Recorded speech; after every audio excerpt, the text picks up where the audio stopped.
Now, how about this? At the start of the year, William Sharman, who lives in Corby, wasn't even in the top 100 sprint hurdlers in the world. Officially, he was ranked number 103. In August, he came back from the World Championships in Berlin as the 4th best on the planet. Jonathan Park has been meeting the man who's full of surprises. A few years ago, William Sharman was faced with a big decision: the piano or the spikes. Running one, and at the World Athletics Championships in Berlin this summer, William made the big breakthrough, finishing 4th in the final of the sprint hurdles. No one expected it except William. I had so much passion, so much hunger, so much drive that nothing was going to stop me. I was an outsider for many people to have made the final, but in my eyes, no, there was no limits, there were no boundaries. Our sports stars are often accused of being a bit one-dimensional. Not William. He's got a degree in economics, plus a master's in banking and finance. And to continue the number-crunching theme, he's grade 8 on the piano. I've come from a musical background, and my father played. He was a professional pianist. My brother played, I played, my sister played. So there's always been music in the family. And when we came over from West Africa to England, my mum was very keen for us to start piano lessons. And it's just become a key component of my lifestyle. Rockingham Castle is just a stone's throw from where William grew up. Charles Dickens was a regular visitor and played on this very piano. Great expectations surround William's career. UK athletics certainly agree. They're now backing him with the top-level podium funding. That means he can train full-time. My aim is that when London 2012 comes round, I'll be in my athletic peak. I'll be 27 years of age, and yeah, it's very much in my mind to go there and win. 2 different arenas, 1 talented performer. 2012 could be just the stage for William to show the world his winning smile. Jonathan Park, BBC Look East, Rockingham. Wouldn't that be great? Brilliant. 2012, good luck to him. 100 years ago, flying was only just becoming a real possibility, and 2 men from Cambridgeshire were trying to get in on the act. This is what they were trying to do: build a plane to fly a circular mile. As it happens, the names of Grose and Feary never made it into the Flying Hall of Fame. But in their home village, their dream is still alive. This report from Fatima Manji.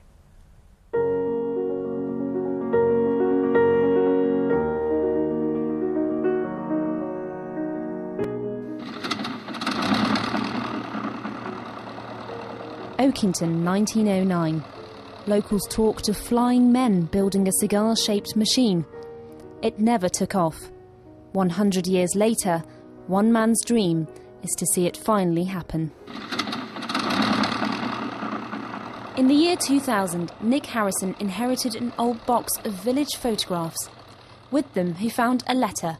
It described an attempt to build the first British plane to fly a circular mile. It was the work of 2 men, Alfred Grose and Neville Feary.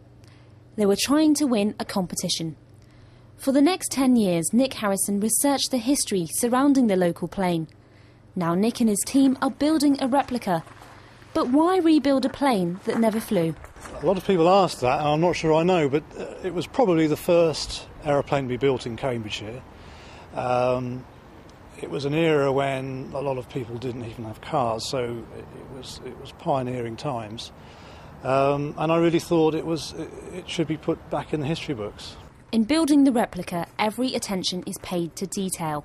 The materials are kept as authentic as possible. What we've done is to use modern techniques to arrive at an old solution, really, which makes life very interesting. We hadn't got any real desire to stand there with hours on end with a chopper and a chisel and so on, as the originals would have done it. So we've used modern technology to get where we are. Next, the team will recreate an improved version of the original engine. They think this will allow the plane to take its place in aviation's golden era. Fatima Manji, BBC Look East, Oakington. Now, you see, that's something to look forward to as well, isn't it? Yeah. Now, she's a bit like Marmite. You either love her or you couldn't care. I was going to say you spread her on bread, but no. But either way, Jordan, or Katie Price, as she likes to be known these days, is hard to ignore. Today, she was in Chelmsford to sign copies of her new book. Mike Liggins went to meet her. Tell me what you want, what you really, really want. Mid-morning in Chelmsford town centre, and Katie Price fans are waiting to meet their hero. There are hundreds of people here, and some have been waiting since early. What's going on here with these tops? Well, we saw Katie Price wearing them and we just brought them. But you don't mind a bit of Katie Price yourself?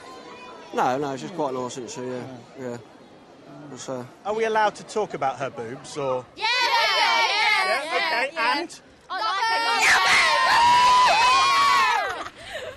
Katie arrives at the bookshop at the back entrance, but her minders don't want us to film there, so we wait inside.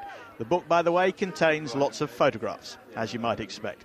And then she's with us. Katie poses for the paparazzi, and I'm granted a brief audience.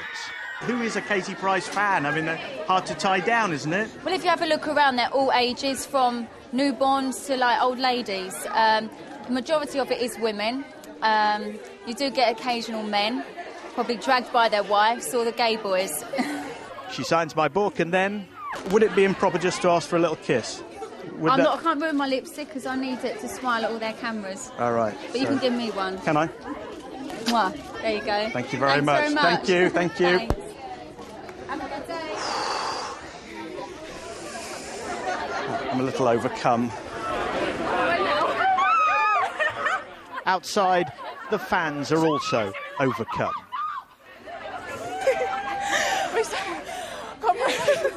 Hey, you know what? I got a kiss. Did you?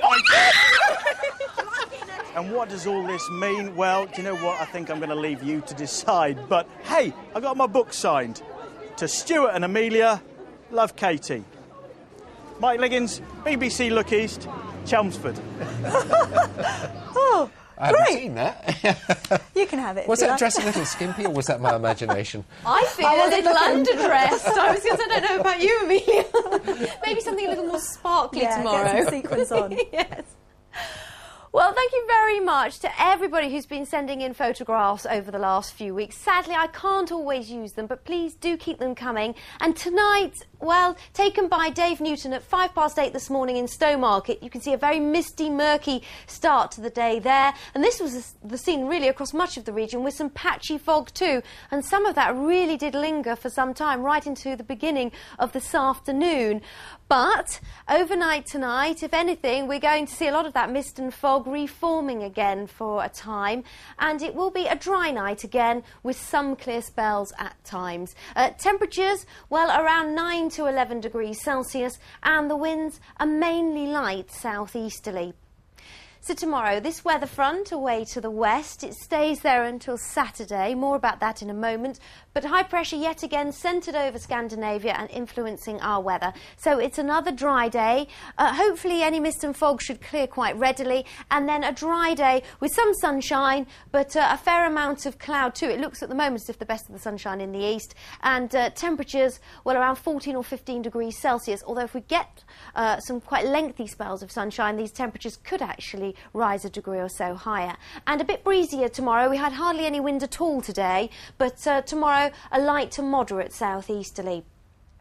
So that's Friday. Saturday, that front starting to push in, bringing some patchy rain in the morning, but it now looks as if we could see perhaps even some sunshine by the afternoon. So an improving day on Saturday. Sunday, pretty wet and windy for much of the time, although that rain may become more showery by the afternoon. Monday, another system bringing yet more rain and still pretty windy. Those southwesterly winds just easing a touch. And then Tuesday, we're not expecting any rain, but we're likely to hold on to quite a lot of cloud, and we're not expecting much in the way of brightness and sunshine. Now, Monday and Tuesday, temperatures actually a little bit below normal, and by then I think we're going to see some much chillier nights too. 5 or 6 degrees Celsius is near normal. And if you want to check your barometer, pressure is falling, but it's around 1,022 millibars, 30.18 inches of mercury.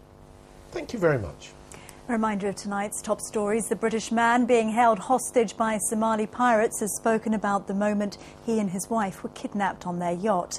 And a national charity claims it's losing thousands of pounds in donations because of the postal strike. That's it from all of us here. We'll see you tomorrow night. Have a good evening. Bye-bye.